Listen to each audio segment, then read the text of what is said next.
यमुनानगर के गांव ईश्वरपुर में गीता नामक लड़की के विवाह के कुछ दिनों बाद ससुराल पक्ष के लोगों द्वारा उसे गायब कर दिए जाने के मामले को लेकर पीड़ित लड़की के परिजनों ने पुलिस प्रशासन के खिलाफ किया प्रदर्शन। भाजपा सरकार और पुलिस प्रशासन के खिलाफ की जमकर नारेबाजी।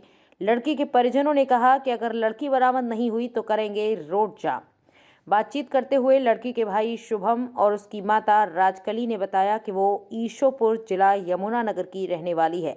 मेरे पास 5 बच्चे हैं, 4 लड़कियां व 1 लड़का है, जिसमें से मेरी लड़की गीता की शादी 9 मार्च 2023 को दोषी विक्रम पुत्र गुरदास के साथ हुई थी।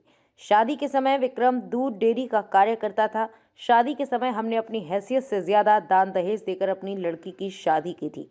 शादी के कुछ दिनों बाद हमें पता चला कि विक्रम एक नशेड़ी व आवारा किस्म का लड़का है और विक्रम के बाहर गलत तरह की लड़कियों व बदमाशों के साथ संबंध है।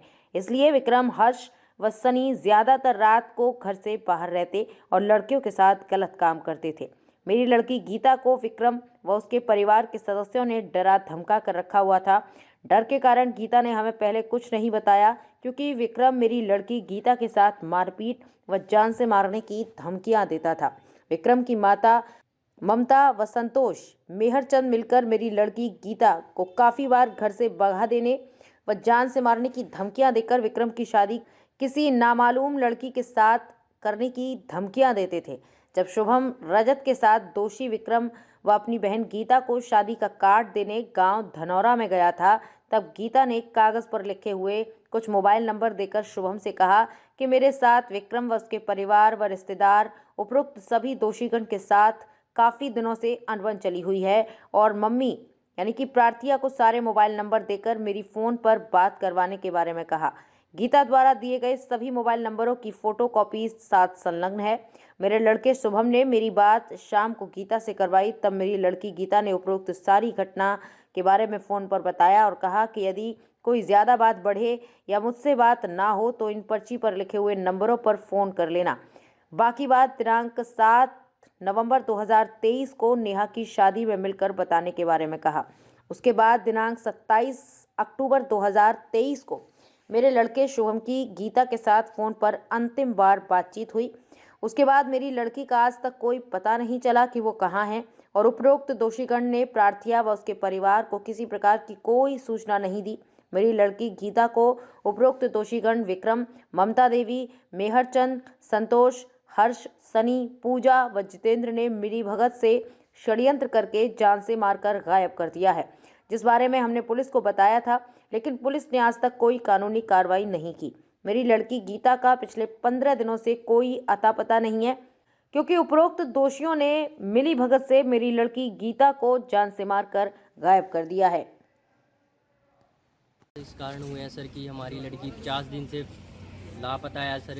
उसके ससुराल वालों ने उसे मार दिया है या कहीं किसी के हाथों में दे दिया उसे और सेल कर दिया गया है सर। हमें इस चीज़ के बारे में कुछ नहीं बताया गया। पुलिस प्रशासन के पास भी हमारी कोई इंक्वायरी नहीं कर रही थी, वो कुछ नहीं हमें क्लू दे रहे हैं भी आपकी लड़की कहाँ पे है कहाँ पे नहीं है। उन्होंने हमारे केस में कोई इंक्वायरी नहीं की और हमें कुछ नहीं बताया जा रहा है। तो लड़की पर्चा दर्ज नहीं आज तक भी करा जी, जहाँ भी कहीं हम दरखास्त दे करे कोई मेरी सुनाई नहीं करा जी। मैंने 2 महीनों को रोन दिना कहीं भी मेरा पर्चा दर्ज नहीं करा जी किसी ना भी। आज तक भी मम्बाड़ा ऊपर भी जाई, लील बीच बाजी, यहाँ से भी कोर्ट में भी जाई जी। मैं कहीं भी मैं 2 बार 3 बार जाई, मेरे रोज 4 दिन का 5 दिन का टाइम दे रहे जी, मेरी कोई सुनाई नहीं कर रहा जी। तो लड़की की शादी कब कर दी आपने? 9 मार्च को करी थी मैंने शादी। कौन से गांव में? रणजीत पर दोनों करी थी और मेरे ते आज तक नहीं बता रहे। मैं नहीं कह रही जी ना मेरी लड़की दे दो, मेरी लड़की दे दो, कहीं दे मेरी लड़की नहीं ना, लड़की मेरी मार दी जी। मेरे तो कहीं कुछ नहीं दे रहे मैं सबूत जी। मेरी लड़के की महाराज बाला ने लड़की को धमकी दी हुई थी, अगर तू मेरे लड़के के लायक नहीं है, तू पतली है, तू काली है, ऐसे ऐसे लड़के की माँ मेरी बहन सिस्टर को बोला करती थी। और जो कन्यादान का पैसा मिलता है उसके बारे में भी उसे कई बार टॉर्चर किया गया और उसे ये यहाँ तक की धमकी दी, अगर तूने ऐसी अपने घर से पैसे नहीं मंगवाए तो तेरा पता नहीं चलेगा तू गई कहाँ पे। जब शादी हुई थी क्या ठीक था सब कुछ? हाँ, सब कुछ सही चल रहा था, पर बिल्कुल ठीक थे। वे शादी के कुछ महीनों बाद ही वो लड़की से डिमांड करने लगे कि अपने घर से कन्यादान का जो पैसे आते हैं उनको मंगवा। तो हमने कहा भी कोई बात नहीं, अभी पैसे नहीं आए, तो ऐसे ऐसे बातें वो कहती थी हमें। हमने कहा भी चलो अगर जरूरत है तो हम आपातकाली में रिश्तेदारी के तौर पे दे देंगे, परंतु फिर लड़का पीछे से बोलता था चलो कोई बात नहीं। ये ऐसे दिलासे देते थे, मतलब एक तरह से दबाया भी जाता था लड़की को, डरा धमका के, और पीछे से अपने आप समझ ही रहे हो सर। तो क्या लड़की पढ़ी लिखी है? हाँ जी, प्लस 2 पढ़ी लड़की है जी। और लड़का क्या करता है? लड़का पहले दूध पनीर का काम करता जी, डायरी थी उसकी, उसने वो जैसे ही रिश्ता हुआ उसके बाद उसने वो भी बंद कर दिया जी। तो अब आपको क्या लग रहा है कि लड़की के साथ क्या हो? लड़की को कितने दिन हो गए आपकी बात हुई है? मेरे साथ 27 अक्टूबर में लास्ट बात हुई थी जिनकी। तो कहीं थाने में भी शिकायत दी है? थाने में करी थी सर, एसपी साहब को की थी जी, अनिल विज जी को दी थी जी, अम्बाला आईजी के पास भी दी थी जी, पर कोई कार्रवाई नहीं हुई। केस तक भी चला गया, उसके बाद भी सही ऑफिसर कोई ये कहता है कि हमारे पास केस नहीं आया जी, हम इसमें कुछ नहीं कर सकते, आप उस आईओ से मिलिए, उसके पास आपका केस है। हमें डेट पे डेट देकर ऐसे ही हमारे 50 दिन निकाल ले गए। आज तक भी मेरा पर्चा दर्ज नहीं करा जी, हमें गुमराह करा जा रहा है सर। तो आज मेरी किससे कोई मिलोगे सुनाई आप? नहीं कर रहा जी। आज डीएसपी साहब जी आए थे यहाँ पे, तो हमें दिलासा देके गए हैं कोई नहीं कार्रवाई कराते हैं। 5 आदमी आप CI ऑफिस में पहुंचिए और हम पूछताछ करते हैं। 12 बजे बुलाया पर्चा गया मेरा हमको। फिर भी दर्ज करके गए जी, मेरा पर्चा हमारा दर्ज पर्चा होगा अभी जब भी दर्ज मेरी नहीं करा करवाए गया जी। जी अभी तक। ये कार्रवाई और हमें हमारी लड़की मिलनी चाहिए। मन्ना कुछ नहीं चाहिए जो, बता मेरी छोकरी मिलनी चाहिए, मन्ना तो बस मेरी छोकरी मिलनी चाहिए, मेरा पर्चा दर्ज होना चाहिए यार। आज गांव ईश्वरपुर में बैठे हैं जी, एक पंचायत हुई है हरिजन समाज की। इनकी एक लड़की है जो धनोरा गांव में बही थी, रंजीतपुर के पास गांव है। वो 1.5 महीने से लगभग लापता है, या तो ससुराल वालों ने उनकी हत्या कर दी वो या गायब कर दी, किसी भी जानकारी नहीं है।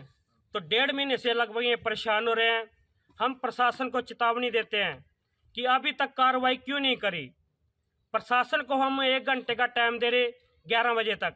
अगर प्रशासन गांव ईश्वरपुर में आकर बात करता है या कोई आश्वासन देता है, अगर उनके पास आश्वासन नहीं हुआ, कार्रवाई क्यों नहीं करी, क्या मुकदमा दर्ज कराया, वो प्रशासन हमें बताए। नहीं तो 11 बजे हम जो नेशनल हाईवे है उसका जाम करेंगे। तो सभी गांववासियों में एक सहमति बनी है कि हम तरीका बिल्कुल तरीके से अच्छे रोड जाम करेंगे। कोई भी वाहन नहीं निकलने देंगे, जिसकी जिम्मेवारी यमुनानगर प्रशासन की होगी। मेरी फिर चेतावनी है प्रशासन को, 11 बजे तक टाइम आपके पास। अगर कोई बातचीत करना चाहता है, उच्च अधिकारी आकर यहाँ पर बात करें, नहीं तो हम उसके बाद 11 बजे रोड जाम करेंगे। मुर्दाबाद मुर्दाबाद मुर्दाबाद, पुलिस प्रशासन मुर्दाबाद मुर्दाबाद मुर्दाबाद, बीजेपी सरकार मुर्दाबाद मुर्दाबाद मुर्दाबाद। दोषियों को सजा दो, सजा दो, सजा दो, दोषियों को सजा दो, सजा दो, सजा दो। पुलिस प्रशासन मुर्दाबाद मुर्दाबाद मुर्दाबाद। तानाशाही नहीं चलेगी, नहीं चलेगी, नहीं चलेगी।